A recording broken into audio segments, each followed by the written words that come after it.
स्वागत है आप सभी का आपके अपने YouTube channel B H study point पर। और मेरा नाम है सूरज शाह। तो आज के इस वीडियो में हम बात करने वाले हैं हरित क्रांति के बारे में। हरित क्रांति क्या है और इसके सकारात्मक और नकारात्मक प्रभावों के बारे में भी हम डिस्कस करेंगे।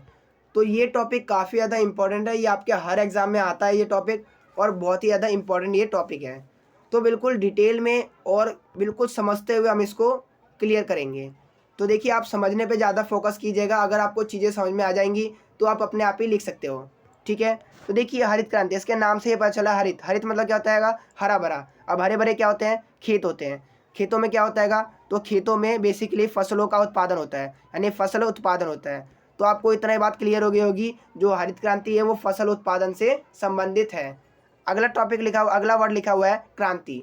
क्रांति का मतलब क्या होता है? एक ऐसी चीज़ जो बहुत बड़ा परिवर्तन लाए उसे क्रांति कहा जाता है। अब देखिए, हरित क्रांति ने किस चीज़ में परिवर्तन लाया? तो हरित क्रांति ने फसल उत्पादन में बहुत बड़ा परिवर्तन लाया। क्या परिवर्तन लाया? तो इसने उच्च तकनीक और उच्च गुणवत्ता वाले बीजों के प्रयोग द्वारा फसल उत्पादन में तीव्र वृद्धि की, यानी कि फसल उत्पादन में वृद्धि की थी। ठीक है, आई होप आपको समझ में आ गया होगा कि हरित क्रांति क्या है। हरित क्रांति एक ऐसी क्रांति है जिसका संबंध फसल उत्पादन से है, जिसने उच्च प्रौद्योगिकी यानी उच्च तकनीक और उच्च गुणवत्ता वाले बीजों का प्रयोग करके फसलों के उत्पादन को बढ़ाया। आई होप आपको समझ में आ गया होगा। अब बात करते हैं कि भारत में हरित क्रांति कब आती है। तो भारत में हरित क्रांति आती है 1966 से लेकर 67 के बीच में। ठीक है, 1966 टू 7 के बीच में भारत में हरित क्रांति आती है। अब बात करते हैं कि इनको लाने वाले कौन थे, यानी कि भारत में हरित क्रांति लाने वाले व्यक्ति कौन थे। तो इसका आंसर है एम.एस. स्वामीनाथन।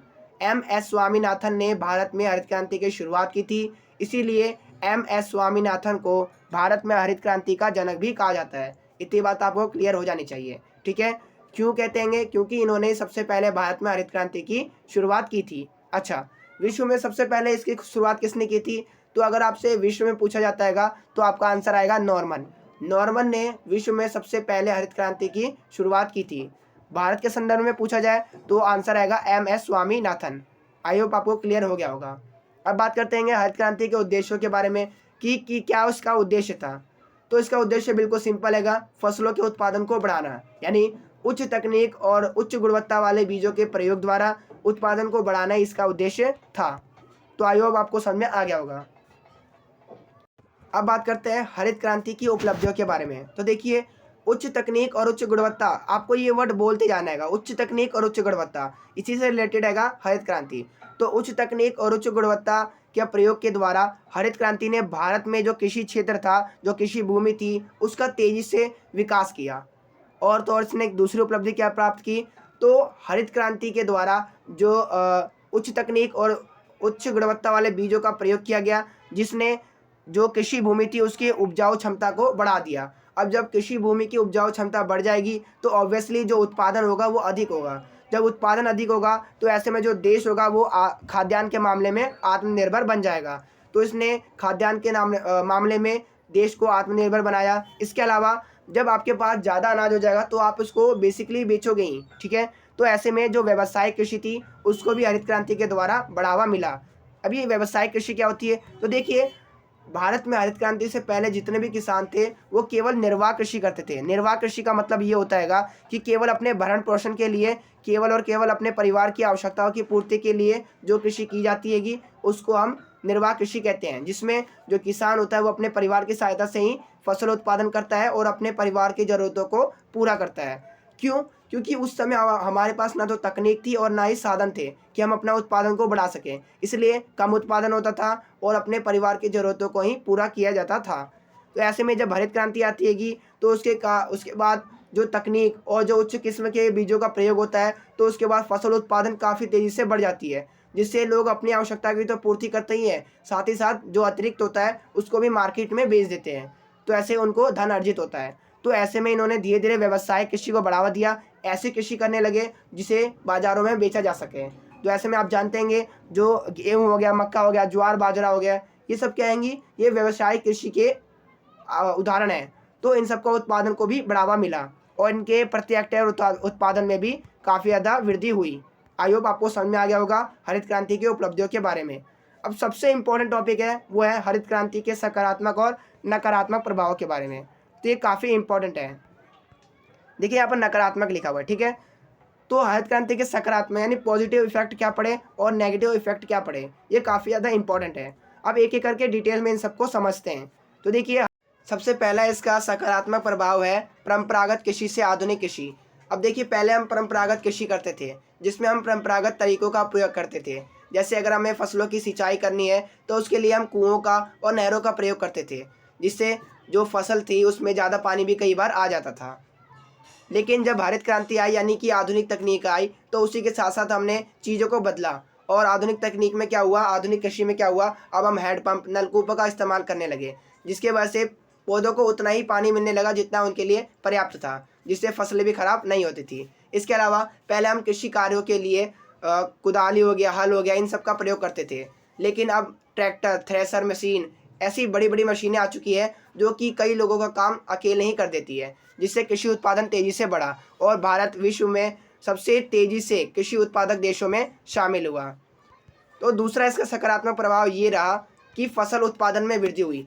अब मैंने यहाँ पे एक डाटा भी ले रखा है 1978 से 79 के बीच का, ठीक है, ये 79 है। मैंने आपको बताया था कि 1966 से लेकर 67 के बीच में भारत में हरित क्रांति आती है।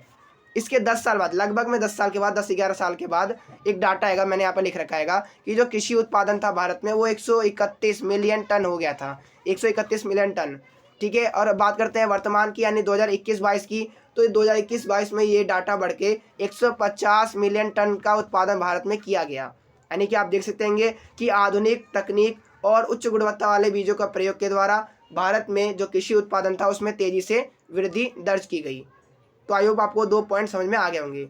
तीसरा हैगा हमारा सकारात्मक प्रभाव, वो है खाद्यान्न में आत्मनिर्भरता, आयात में कमी और निर्यात में वृद्धि। मैंने आपको बता ही दिया कि जैसे ही उत्पादन बढ़ेगा तो अपने आप ही देश जो है वो आत्मनिर्भर हो जाएगा खाद्यान्न के मामले में। और साथ ही साथ भारत पहले कहाँ आयात करता था, दूसरे देशों से अनाजों को मंगाता था, लेकिन अब वो इसका निर्यात भी करना शुरू कर दिया है और निर्यातक देशों में भी ये शामिल हो चुका है। इसके अलावा हरित क्रांति से किसानों को भी बहुत ज़्यादा लाभ हुआ। पहले किसान केवल अपनी ज़रूरतों को लिए, अपने परिवार की आवश्यकताओं की पूर्ति के लिए ही कृषि किया करता था, लेकिन अब उत्पादन इतना अधिक हो जाता है कि वो अपने परिवार की ज़रूरतों के अलावा भी जो बचे हुए अनाज है उसको मार्केट में बेचता है और आय प्राप्त करता है, जिसके वजह से उसको भी काफ़ी ज़्यादा लाभ हुआ है, ठीक है। तो आय बढ़ी है कि उनकी पूंजी बढ़ी है, जिसके कारण जो किसान है वो व्यवसाय कृषि करने के लिए भी तैयार है और वो कर भी रहे हैं। तो आई होप आपको क्लियर हो गया होगा।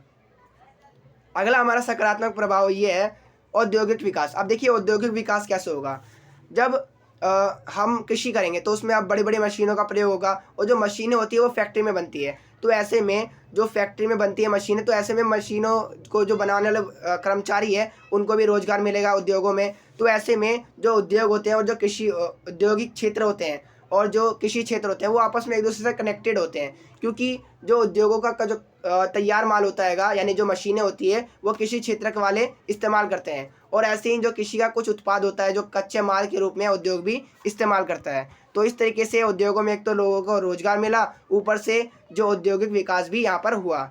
अगला आएगा ग्रामीण रोजगार। अब ग्रामीण रोजगार भी यहाँ पर मिलने लगे क्योंकि उत्पादन ज़्यादा होने लगा, तो ऐसे में सभी जो है ना कृषि की ओर जो है आने लगे, ठीक है। और लोगों को यहाँ पर ग्रामीण क्षेत्र में लोगों को रोजगार भी यहाँ पर मिला।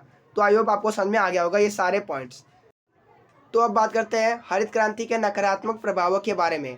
तो सबसे पहला इसका नकारात्मक प्रभाव ये रहा कि इसमें गैर जो अनाज, यहाँ पर अनाज लिखा हुआ है, ठीक है, गैर खाद्यान्न अनाज फसलों को इसमें शामिल नहीं किया गया। यानी कि इसमें ये जो कार्यक्रम था हरित क्रांति का, इसमें केवल उच्च गुणवत्ता वाले बीजों का प्रयोग किया गया, लेकिन केवल चावल, ज्वार, बाजरा और इन्हीं के उत्पादन में वृद्धि दर्ज की गई। इसके अलावा जो बाकी जो फसलें हैं उनके उत्पादन नहीं बढ़ पाया।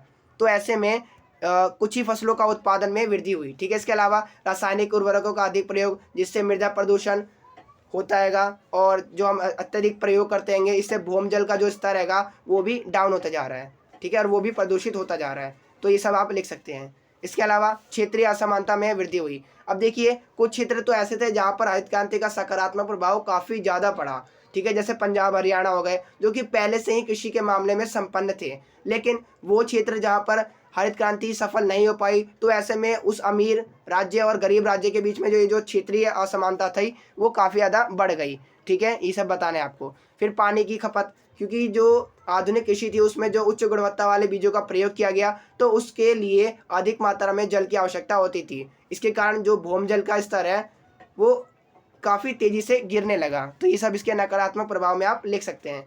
अगला पॉइंट देखते हैं।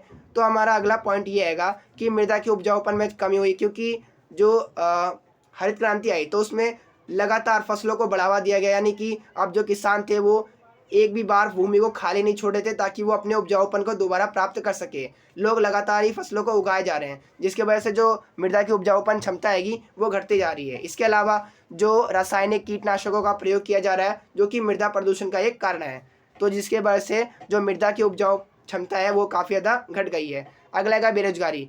अब जो कृषि क्षेत्र कहेगा, ठीक है, अब जब इसका यंत्रीकरण हो गया यानी कि इसमें बड़ी बड़ी मशीनों का प्रयोग होने लगा, तो ऐसे में जो ग्रामीण रोजगार था वो भी लोगों से छिन गया। क्योंकि अब मान लो आपके पास इतना बड़ा ट्रैक्टर रहेगा जो कि 10 लोगों का काम कर सकता है, तो क्यों आप 10 लोगों को रखोगे अपने काम कराने के लिए। तो ऐसे में जब ये यंत्रीकरण हुआ तो ग्रामीण जो मजदूर थे उनका रोजगार छिन गया, और वो खासकर जो भूमिहीन किसान थे जो कि दूसरे खेतों में जाके काम करते थे उन पर इसका काफ़ी ज़्यादा बुरा प्रभाव देखा गया। अगला आएगा स्वास्थ्य पर प्रभाव। मैंने आपको बता दिया है, रासायनिक खाद उर्वरकों का अत्यधिक प्रयोग होने लगा, जिसकी वजह से क्या हुआ, जो बीमारियां हैं वो भी हमारे अंदर फैलने लगी, जैसे कैंसर हो गया, गुर्दे फेल होना, तो ऐसी गंभीर बीमारियां जो है वो उत्पन्न होने लगी। तो ये था इसका नकारात्मक प्रभाव। तो देखिए, वीडियो बनाने में काफ़ी ज़्यादा मेहनत लगती है और काफ़ी टाइम लगता है, तो प्लीज़ वीडियो को लाइक और चैनल को सब्सक्राइब कर दीजिएगा। तो thank you for watching this video.